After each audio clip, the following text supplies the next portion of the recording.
Thank you very much for the introduction, and also thank you very much for to the organizers for inviting me to this conference, to this very important conference, to give an overview of the epidemiology and response to HIV and STIs in the EU and EEA.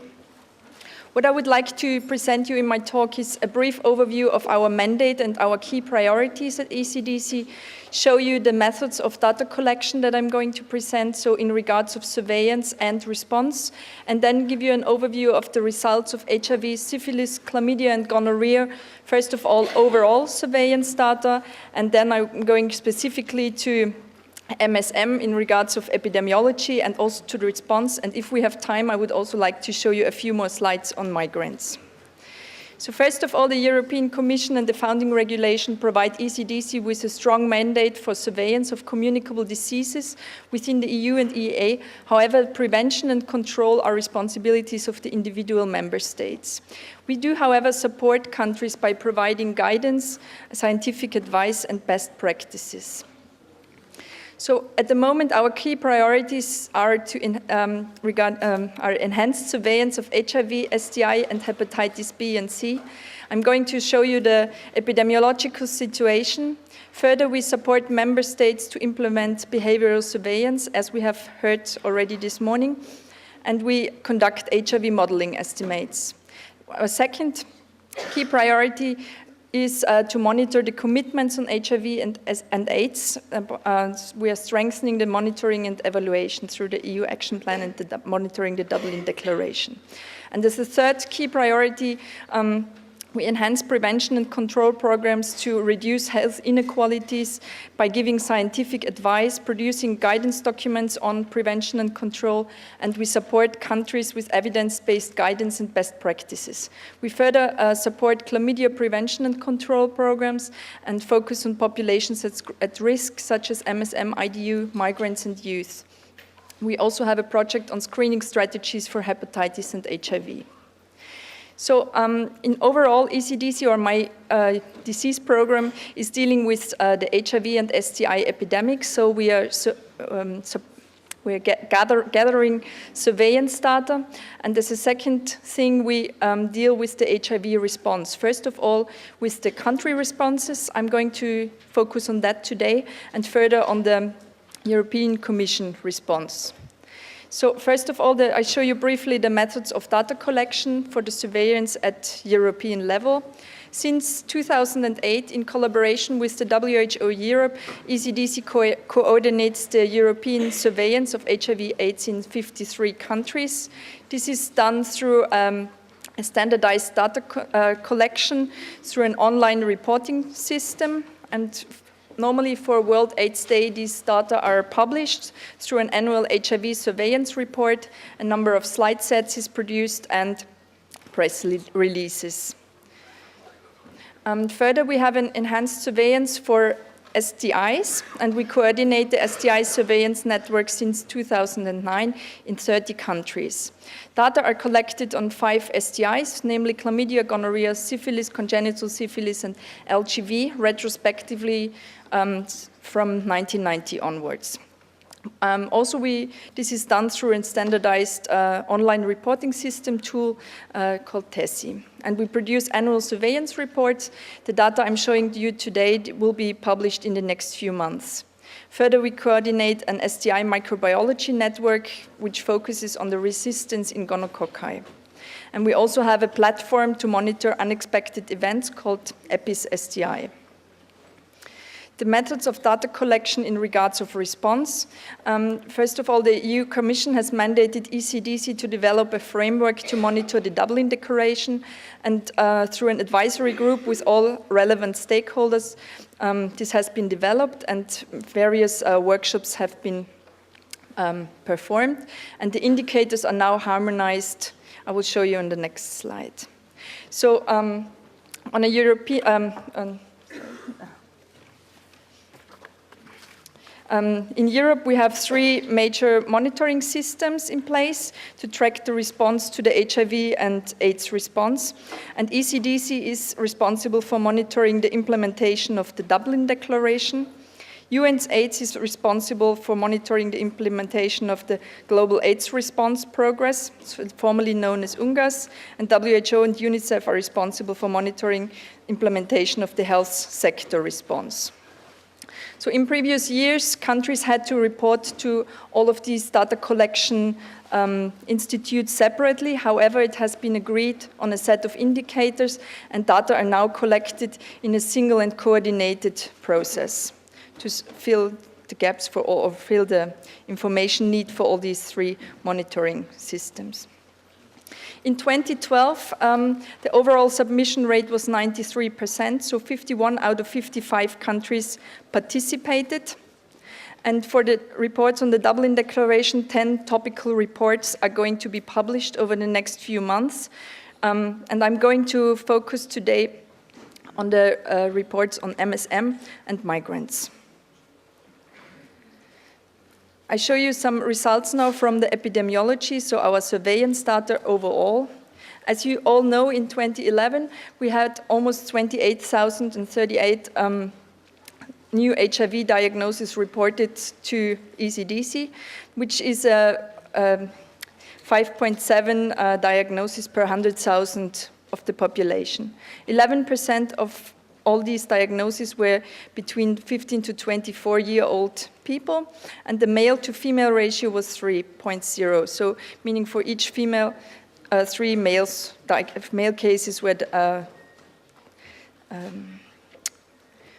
reported. The main mode of transmission within the EU and EEA is in men who have sex with men. Almost 39% of all cases were that. 22.7% were through heterosexual transmission, plus another 13% originating from sub-Saharan African countries. Those are the main modes of transmission. So if we look into the geographic distribution, we can see that the highest rates as the number of diagnosed infections per 100,000 population were in the UK, in the Baltic countries. And if we look into the male-to-female ratio, as I said, overall we had a 3.0 male-to-female ratio. The highest was in Slovakia with 15.3 male cases for each female case, Hungary and Czech Republic around 11, and Slovenia around 7. When we look into the syphilis data, so these are the data that are going to be published in the next few months. This is for the year 2011. You can see the age distribution in age groups and the cases per 100,000 of the population. Almost 20,000 cases were reported in 29 EU and EEA countries, with an overall rate of almost 5 per 100,000 of the population. This was significantly higher in men with 7.5 per 100,000 compared to women with 1.9 per 100,000. 16% of all syphilis cases were found among young people, so those aged 15 to 24 years. The main mode of transmission, was 42% of all. 42% of all cases where the mode of transmission was reported were in MSM, which also accounts for 68% of all male cases. Here, if we look into the male-to-female ratio, we can see that it's 3.9 overall, which increased over the last few years from 1.4 in the year 2000 to 3.9 in the year 2011. We can find fairly high ratios, above 10 in France, in Norway, Germany, and Ireland, and below 1 in Austria. However, here we have a sentinel surveillance system. Syphilis, the number of cases per 100,000 population on a geographic distribution. Out of these 20,000, almost 20,000 cases, 63% have been reported by 4 countries, namely Germany, the UK, Spain, and Romania. The highest rates of syphilis were found in Romania, followed by Malta and Lithuania with 8.4 per 100,000. For chlamydia, there is a completely different scale, as almost 350,000 cases were found in 25 member states. Overall, that's a rate of 175 per 100,000 population, which is even higher in women than in men. So the male to female ratio was 0.7, with women having a rate of 203 per 100,000 population. As you can already see from this graph, the majority of cases, almost 3/4, were among young people, 15 to 24-year-old, with a very high rate of 1,748 in very young women. 86% of these cases are heterosexually transmitted. If we look into the number of cases as the geographic distribution, we can see that 86% of all these cases were reported by only 4 countries, namely the Scandinavian countries, Denmark, Norway, Sweden, and the UK. What you can also see on this map is that we have a big gray block in the middle of Europe, more or less. So these data come either from, these countries either have sentinel surveillance systems in place where we cannot calculate the incidence data, or we didn't get any data for 2011, or that it's not a reportable disease in this country. If we look into gonorrhea, we have had almost 40,000 gonorrhea cases from 28 European countries. The overall rate was 12.6 per 100,000. Again, here it was higher in men with 21.2 per 100,000 compared to women, in which it was 7.6. So the male to female ratio was again 2.7. 43% of cases were among young people, and 33% of all were through contacts between men. Here again, you can see that 59% out of almost the 40,000 cases were just reported by the UK. And also here, as you can see, we have some gray parts in the middle, which makes it hard to compare data. I come now to the epidemiology, particularly focusing on MSM. Back to HIV, I would like to show you the proportion of MSM among all reported HIV cases in 2011. Overall, the proportion was 39% out of all HIV cases on average. And there were a number of countries, the first 9 countries that you can see here, they had an overall more than 50% of all of their HIV cases were reported through MSM contacts. And the next 8 countries were just more than 30%. So if we look at the trends of HIV diagnosis in MSM, we can see a 45% increase over the last few years from 7,473 cases in 2004 to more than 11,000 in 2010 and 10,855 in 2011. And of course, only those where the mode of transmission has been reported. What is interesting is the late presentation. Overall, we have 50% of all HIV infections were detected only when their CD4 count was already below 350, and in MSM we had 38% of those diagnosed were already at below 350. If we look at gonorrhea, overall 33% of all gonorrhea cases were reported in MSM, and less than 10% were found in Austria, Latvia, Lithuania, and Romania. And Portugal here is the leading country with more than 71% of all gonorrhea cases were in MSM. So I come now to the response. So from the Dublin, monitoring the Dublin Declaration in men who have sex with men. As you know, these indicators which were included in the Dublin 2012 reporting, the HIV prevalence, I'm not going to show that again because I put the surveillance data in here. Then we have the HIV testing, the condom use, and program coverage. I'm going to show you these data. So we have the HIV testing indicator, the percentage of MSM who have had an HIV test in the last 12 months and who know the results. So the The rates of HIV testing among MSM ranged between 12 and 74%, and the majority of countries reported rates between 20 and 50%. There are no clear trends in HIV testing rates. Some countries reported increases, some countries reported decreases since the last survey in 2010. There was a reported decline in HIV testing in some countries with high prevalence, namely in Belgium, in Italy, and in Ireland. The age disaggregated data show that HIV testing was lower in MSM aged less than 25 years. If we look at the condom use and the percentage of MSM reporting the use of a condom the last time they had anal sex with a male partner, the rates ranged from 28 to 76%. And more countries reported a decrease than an increase between those 2 years of reporting. However, there was not much difference in the age between and below and above 25 years. As you all know, this indicator does not, of course, capture the extent of unprotected sex, the consistent condom use, and the condom use with different sexual partner. It just covers the last time they had sex with anal sex with a male partner. So for the program coverage, the GARP indicator considers an MSM to be covered by a prevention program if a person has received condoms in the last year and knows where to get an HIV test.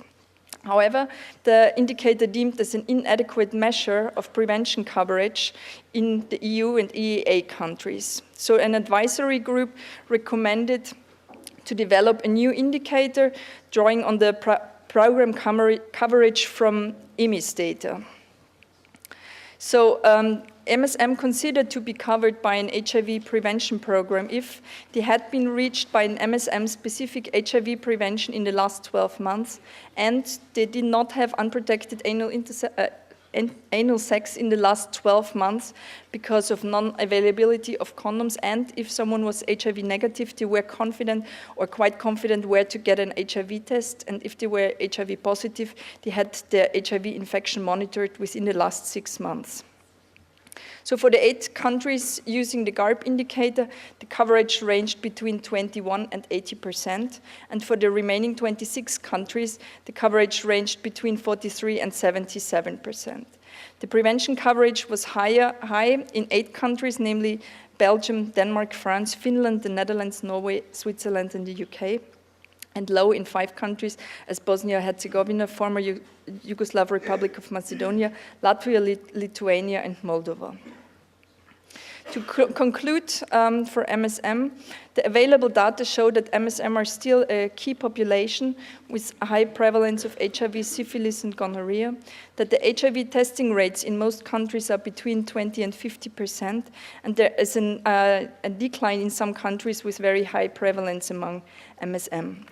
The rates of condom use among MSM seem to have declined in more than half of the reporting countries, and there's little data about factors influencing the risk behavior and about subgroups of MSM at particular risk at European level. So the issues for action, there is a need for better data in order to guide the HIV response on both national and EU level, particularly in relation to risk and protective behaviors among MSM and factors influencing the consistent condom use, and the data on HIV prevalence and prevention coverage in subgroups of MSM who might be at elevated risk of HIV, including young MSM, migrant MSM, or outside of major cities. Further, there is a need to scale up comprehensive and effective HIV prevention programs to promote increased testing uptake and consistent condom use with male and perhaps female partners. There is a need for countries to focus on addressing the critical issue of late diagnosis of HIV infection. As I showed you, the proportion of MSM diagnosed late is around 40%. There is a need for relevant and particularly appropriate indicators to measure the response to HIV among MSM, what I showed you, the program coverage, but also the condom use. So I don't know how we go with the time. I have a few more slides on migrants. First on the epidemiology. First of all heterosexual cases, HIV infections in 2011, 35% of cases came from persons originating from countries with generalized epidemics. As we spoke about the late diagnosis, particularly for heterosexual cases from sub-Saharan African countries, we have a very late presentation, so a very late diagnosis.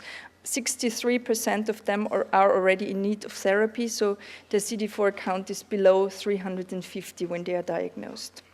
I showed you the slide before for MSM. So here is 63% for heterosexual cases from sub-Saharan Africa.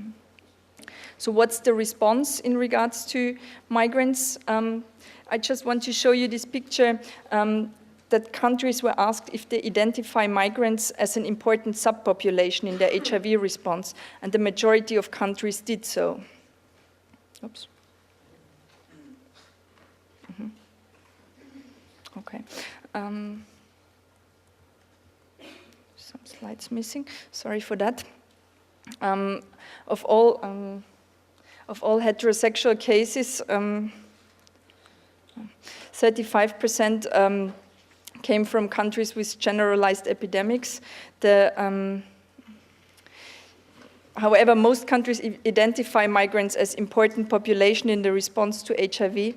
Many EU countries have developed targeted prevention programs for migrants. However, fewer countries monitor their response to HIV prevention and care, and even fewer have quantitative data to show the quality and scale of these targeted programs. And the lack of HIV prevention and treatment services to undocumented migrants is a key issue in the EU. So as an opportunity, there is a need to improve the availability of data related to the provision, quality, and scale of HIV services targeted towards migrants, the use of existing monitoring system to generate relevant information that key decision makers can act upon, and different countries and regions should collaborate and challenge each other to improve the services and monitoring practices. So just to give you a short idea on our prevention and control programs. As many of you know, we have just produced a technical report on STI and HIV prevention in MSM in Europe, which was published in February. It performed literature reviews, a survey in member states, and analysis of surveillance data, and this EPIS STI platform, so this outbreak platform. And these outbreaks and trends have been analyzed, the prevention interventions evaluated, and you can download it for free from the website. And hereby I would like to thank you for your attention.